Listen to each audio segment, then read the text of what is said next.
Biz Dev Live. Weekdays at 11 Eastern Time. Biz Dev Live. Weekdays at 11 Eastern Time. Biz D with C. Brought to you by Cameron T. Biz D with C. Brought to you by Cameron T. This is business development, not even selling it. This is intelligent. If you watch it, I promise you benefit. Leadership and motivation, empathy and inspiration. Leadership and motivation, empathy and inspiration. Biz Dev Live, weekdays at 11 Eastern Time. Biz Dev Live, weekdays at 11 Eastern Time. Biz D with C, brought to you by Cameron T. Biz D with C, brought to you by Cameron T.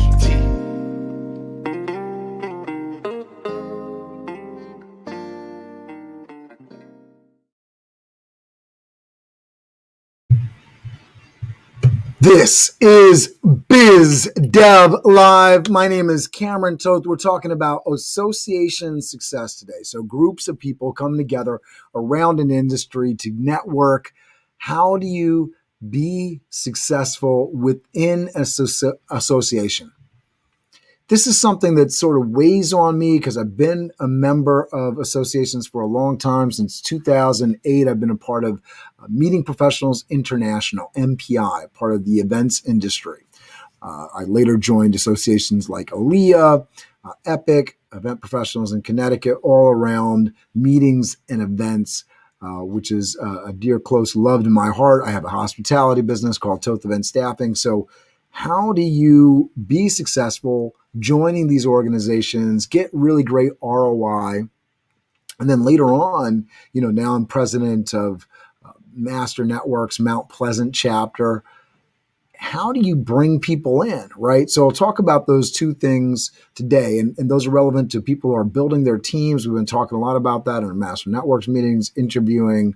How do you, really bring people on board, whether they're contractors or people that you are actually hiring and paying. How do you bring people in that are going to bring value and deliver something special to your organization?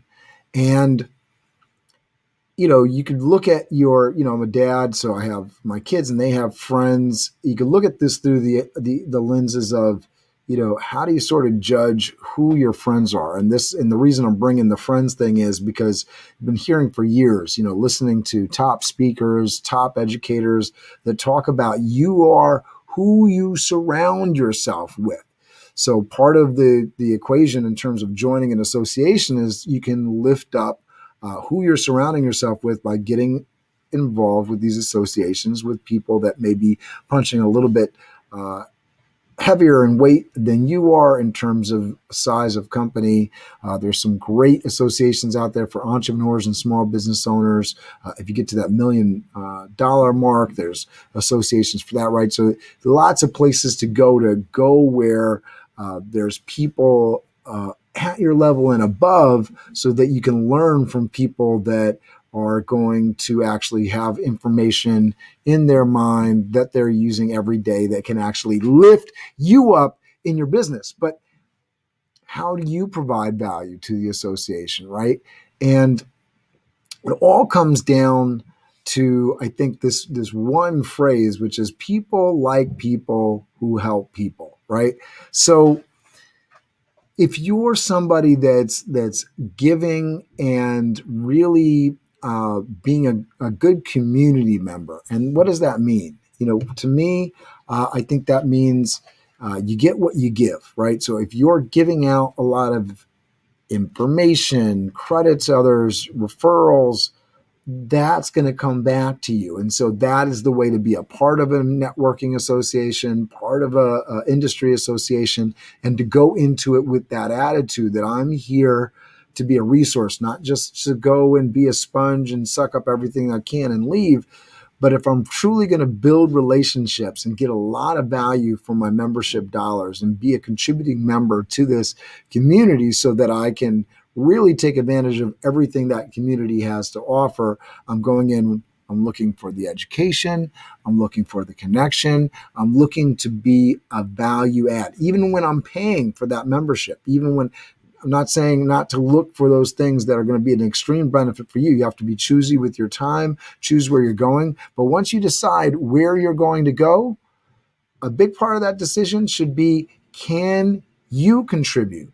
Can you provide something? And even if you're very junior in your industry, in your group, can you provide that growth mindset that you're there to learn and grow and show interest and listen, right? What are ways, and the phrase team player gets thrown around. So can you be a good team player? And that phrase, right, can at once be reassuring. Oh, wow, they want a team environment, and intimidating. Well, what do you mean?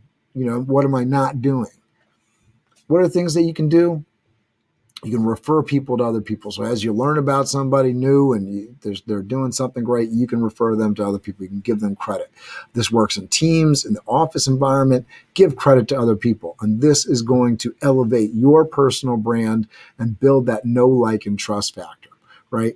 Referring people to information, you can give knowledge. As you read something, you can provide that. You experience something, you can push it forward, right? And give it to somebody else. Being a good listener, giving of yourself, of your time, and really being somebody that is committed to understanding and learning in the environment. Can't be said for that approach. So you get what you give. Respect is earned, right? So you have to earn respect. Trust, people can give you the benefit of the doubt. But if you don't deliver, that trust is easily lost and it's very hard to be regained. So as you're making commitments, make sure that you really can, deliver on what you promise, because people give you the benefit of the doubt, but they're going to be easily burned. And then once you burn somebody, it takes too long to get back to them. There's going to be a bit of doubt that builds. And the more you don't deliver, the more that doubt builds. So make sure that you are over-promising, right? Under-promising and over-delivering. And then people see what you do. It's something that, I think a lot of people take for granted, but people see your activity. They see your presence, right? So if you're not referring people to others, you're not referring information, you're not being a good listener, people see that. And how are they going to sort of process that? In a lot of ways, some people are just going to ignore it, right? But that doesn't help your case. That doesn't help people refer somebody else that might want to do business to you, because they see that you're not reciprocating. You're not delivering in the community. You haven't built that trust up. I don't know you. I don't necessarily like you. I don't trust you. I'm not sending business your way. So you want to be focused on how do you build that know, like, and trust in every interaction and every involvement within a community. If you're in an association, in a friendship, in a place where you're not committed to it, get out of there, because that is going to reflect poorly on you. Make sure you're in a place that you want to be so that you can contribute in the way that you are going to shine and bring sunlight into the room. I hope this was helpful. If it was, please share it out. Make sure you hit that subscribe button. I look forward to seeing you tomorrow. We have the amazing Braden Daniels, who's going to be talking about magical leadership. He's very entertaining to watch and brings lots of great information to the table. Looking forward to interviewing him, hearing his story, and getting those takeaways to you. You have an amazing day. Go out and crush it. I'll talk to you tomorrow. Biz Dev Live, weekdays at 11 Eastern Time. Biz Dev Live, weekdays at 11 Eastern Time. Biz D with C, brought to you by Cameron T. Biz D with C, brought to you by Cameron T. This is business development, not even selling it. This is intelligent. If you watch it, I promise you benefit. Leadership and motivation, empathy and inspiration. Leadership and motivation, empathy and inspiration. Biz Dev Live, weekdays at 11 Eastern Time. Biz Dev Live, weekdays at 11 Eastern Time.